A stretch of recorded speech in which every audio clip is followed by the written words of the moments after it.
偶像影資料館咧，為咗紀念任劍輝逝世15週年，就舉辦咗一個紀念展。望月夜抱一落紅，點些破碎了燈猜夢。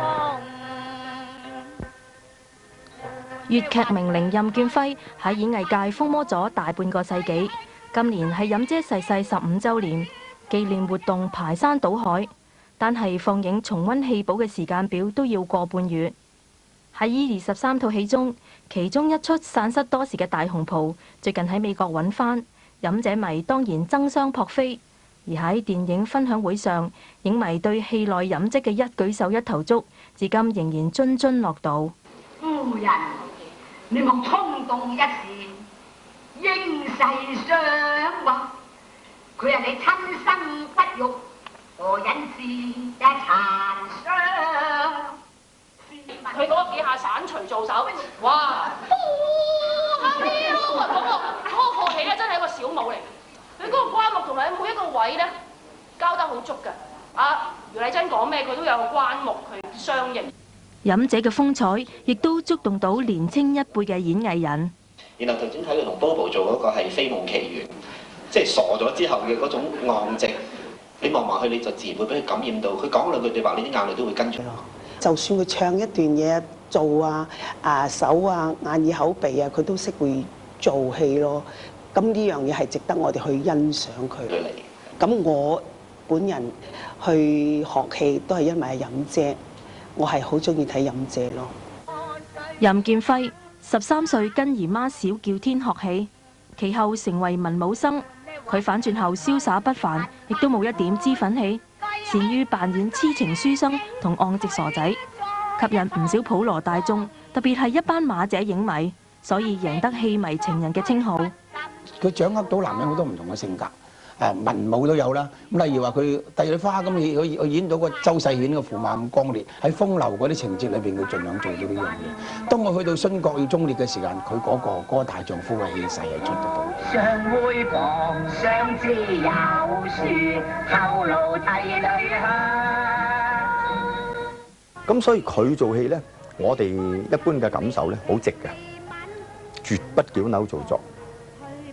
佢做文戲係好爽朗嘅，唔覺得悶嘅。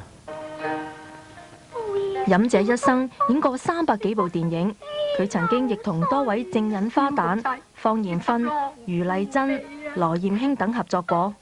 當然，仲有公認嘅舞台最佳拍檔白雪仙。願天呢字未16，又是愛妻多病痛。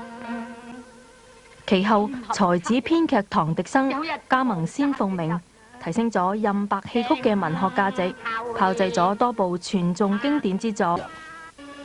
為咗紀念任劍輝，仙姐將200幾張從未曝光過嘅相輯成《怎知春色如許》影集。另外，一班學者同影評人撰寫專題文章，製作成《任劍輝讀本》一書。當中都有白雪仙口述任姐台前幕後嘅日史。任劍輝嘅歌聲並冇隨着佢嘅離去而消逝，反而佢為粵劇界開咗承先啟後嘅動力添。道學嘅名人多不勝數，場面相當熱鬧。仙姐更用悲喜交集4字嚟形容呢晚嘅心情。能夠入場欣賞由雛鳳鳴劇團同埋多位大老倌演出嘅折子戲，每位善心人都有一致嘅目標，就係希望延續任姐推動粵劇藝術嘅精神。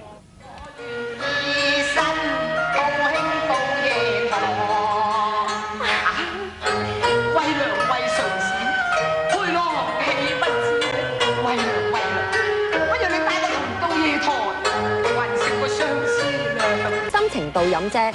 任劍輝逝世15週年慈善晚會，重安霓裳歌遍設。下晝6點，尖沙咀文化中心已經見到大批任白同埋雛鳳嘅戲迷聚集。飾晚裝示人，十分雍容華貴。晚裝係由劉培基專程為佢設計嘅，仙姐着起上嚟，散發一種獨特嘅優雅。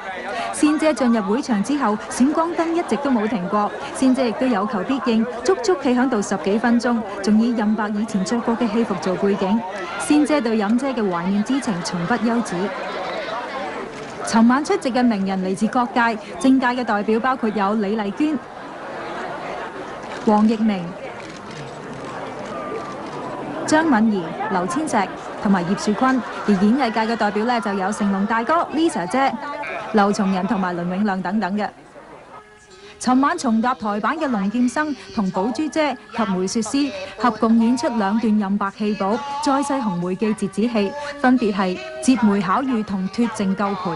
不過由於演唱會涉及版權問題，所以各位戲迷只可以透過相片重溫雛鳳嘅風采。表演圓滿結束，仙姐仲親身上台同各位觀眾致謝。好多謝大家今晚同我一齊嚟參加呢個紀念飲姐嘅活動，好多謝。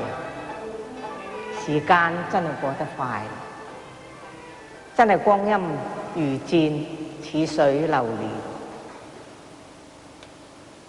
年，唔經唔覺有15年啦。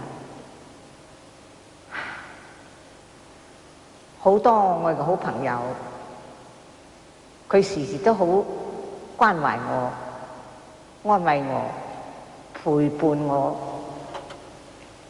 不過我都感覺有時我好辜負咗佢哋一番嘅心意，因為我個心淨係掛住一個人。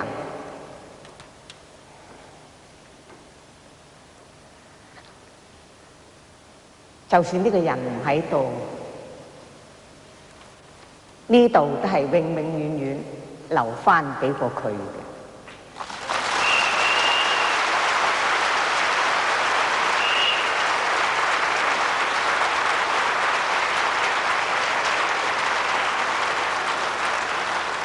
佢係一個好愛熱鬧、好鍾意高興嘅，相信佢今晚都梗係嚟咗呢度睇到學生做戲㗎啦。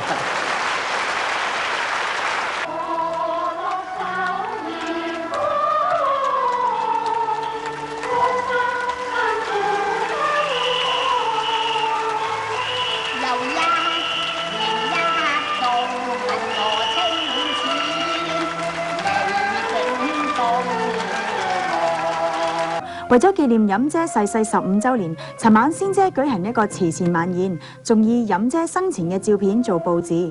睇返飲姐唔同嘅生活片段，的確令戲迷惑。大約6點半鐘，飲姐生前嘅徒弟陸陸續續都嚟到，而仙姐亦由阿跑同劉培基陪伴底下到場。仙姐一身黑色嘅旗袍，配上金黃色嘅蝴蝶結，顯得雍容華麗。為咗紀念師傅，阿跑同阿嗲再搭台版，雛鳳鳴嘅演出的確令人懷念。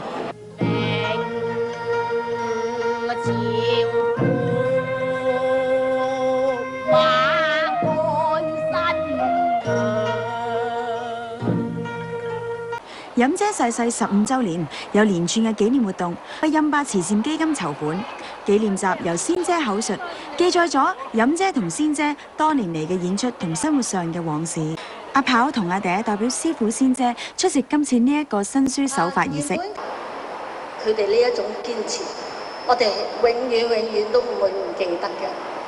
今日藉住呢一個機會，我哋想向各位前輩致敬，同埋向愛護粵劇嘅讀者致萬二分嘅謝意。